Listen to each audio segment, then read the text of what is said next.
Praise the Lord everyone. अब समय है कि हम जब क्रूस की वाणियों पर मनन कर रहे हैं तो हम यीशु मसीह की क्रूस पर से कही गई 5वीं वाणी को मनन करें, जो हमें मिलता है यूहन्ना रचित सुसमाचार उसका 19वां अध्याय और पद 28, जिसे मैं आप लोगों के लिए पढ़ूंगी।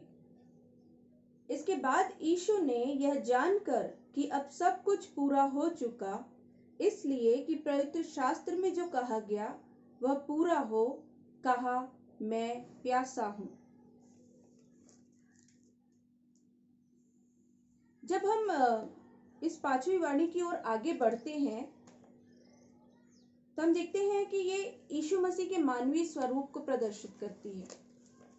ये यीशु मसीह की उस शारीरिक वेदना को, उस दर्द को प्रदर्शित करती है, उस प्यास को भी प्रदर्शित करती है जो उस वक्त में निश्चित रूप से प्रभु यीशु मसीह को हो रही थी।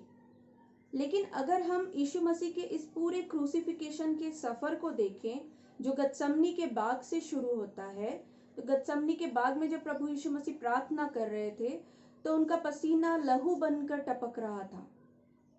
जब रोमी सैनिकों ने उन्हें पकड़ा, उन्हें गिरफ्तार किया, उन्हें मारा गया, उन्हें पीटा गया, जो यहूदी लोग वहां पे खड़े हुए थे उनके द्वारा प्रभु यीशु मसीह को लज्जित किया गया, उनका मजाक उड़ाया गया।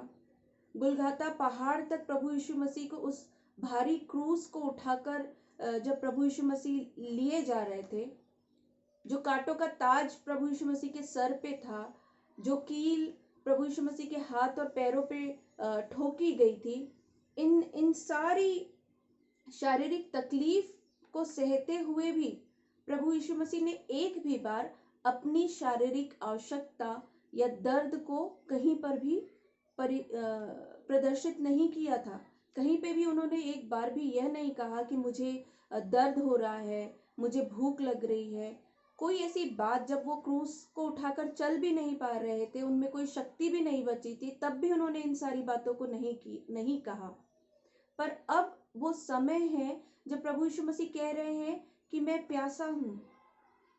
यदि हम इस वचन को पढ़ें तो वहां पे लिखा है कि अब सब कुछ पूरा हो चुका। सब कुछ पूरा हो चुका, इसका अर्थ यह है कि प्रभु यीशु मसीह के जन्म से लेकर उनके मृत्यु तक के विषय में जितनी भविष्यवाणियां वचन में की गई हैं, बाइबल में की गई हैं, वो पूरी हो। जैसा हम भजन संहिता उसका 69वां अध्याय और पद 21 में देखते हैं, तो वहां पे इस विषय में लिखा गया है, इस विषय में ये वचन लिखा गया है ताकि इस वचन के अनुसार जो प्रभु यीशु मसीह को प्यास बुझाने के लिए उन्हें सिरका पिलाया गया, ताकि ये भजन संहिता 69 और पद 21 में जो बात लिखी गई है वो पूरी हो सके। और इसलिए प्रभु यीशु मसीह ने कहा कि मैं प्यासा हूं। जब यीशु मसीह कहते हैं मैं प्यासा हूं, तो उनकी एक्सपेक्टेशन है कि कोई उन्हें पानी पिलाए। वो चाहते हैं कि जिस शारीरिक वेदना में वे थे उसमें कोई भी दो राय नहीं है कि ये उन्हें शारीरिक प्यास भी लगी थी, उन्हें पानी पीना था, इस बात में कोई दो राय नहीं है। लेकिन प्रियो, आज जिस बारे में मैं आपसे बात करना चाहती हूँ वो है प्रभु यीशु मसीह की आत्मिक प्यास। यीशु मसीह जो स्वयं इस बात को कहता था कि जीवन के जल, जो स्वयं एक जीवन के जल का सोता था, जो इस बात का प्रचार किया करते थे कि जो कोई प्यासा हो वो मेरे पास आए और पिए, वो यीशु मसीह आज कह रहे हैं कि मैं प्यासा हूं। यदि हम उस कुएं के दृष्टांत के बारे में देखें जहां प्रभु यीशु मसीह उस सामरी स्त्री से मिलते हैं, तो प्रभु यीशु मसीह उससे कहते हैं कि मुझे पानी पिला। और इस बात को सुनकर वो सामरी स्त्री बड़ी अचंभित होती है। इस पर प्रभु यीशु मसीह उससे कहते हैं कि यदि तू इस बात को जानती कि कौन है जो तुझसे कहता है कि मुझे पानी पिला, तो तू उससे मांगती और वो तुझे जीवन का जल देता।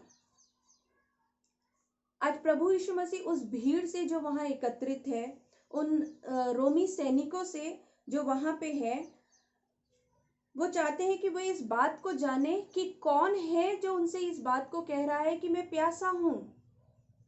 प्रभु यीशु मसीह चाहते थे कि वे इस बात को जाने कि स्वयं परमेश्वर का पुत्र उनसे कह रहा है कि मैं प्यासा हूं, और स्वयं परमेश्वर का पुत्र उन्हें इस बात का अवसर दे रहा है कि वे उसकी प्यास को तृप्त करें।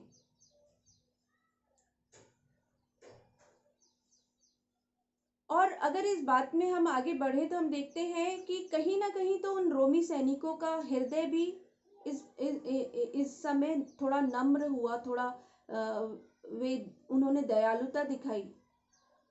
ये वही रोमी सैनिक थे जिन्होंने प्रभु यीशु मसीह को पित्त मिलाया हुआ दाखरस पीने को दिया। लेकिन अब जब वो प्रभु यीशु मसीह की इस प्यास को समझ पा रहे थे तो उन्होंने सिर का जो स्पंज को जूफे में रखकर प्रभु यीशु मसीह के मुंह पर रखा। प्रियो, महत्वपूर्ण यह है कि सैनिकों ने यीशु की उस प्यास को समझा। यदि आप और मैं अपने आप को उस कलवरी के क्रूस के पास इमेजिन करें, और यदि किसी भी प्रकार से हम प्रभु यीशु मसीह की उस प्यास को समझ सकें, तो हम निश्चित रूप से अपने मसीहा की प्यास को बुझाने का प्रयास करेंगे।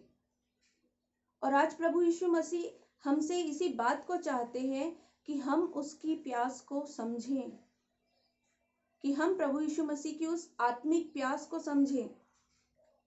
प्रियो, हर एक व्यक्ति जो किसी प्रकार की शारीरिक या मानसिक पीड़ा में है, उनके द्वारा प्रभु यीशु मसीह हमसे कह रहा है कि मैं प्यासा हूं।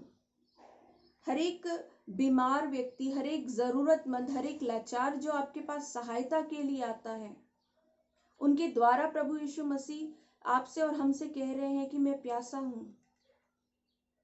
और यदि हम इन लोगों की प्यास को समझकर उनकी सुधि लेते हैं, तो निश्चित रूप से हमने प्रभु यीशु मसीह की प्यास को भी समझा है और उसे तृप्त किया है। जिस बात की उम्मीद से प्रभु यीशु मसीह कह रहे हैं कि मैं प्यासा हूं, और यदि उस प्यास को हमने अपने जीवन में समझा है और उन कार्यों को अपने जीवन में किया है, तो हमने अपने मसीहा की उस प्यास को हमने तृप्त भी किया है। मैं विश्वास करती हूँ इन वचनों के द्वारा आप सबों ने आशीष को ग्रहण किया है। आमीन।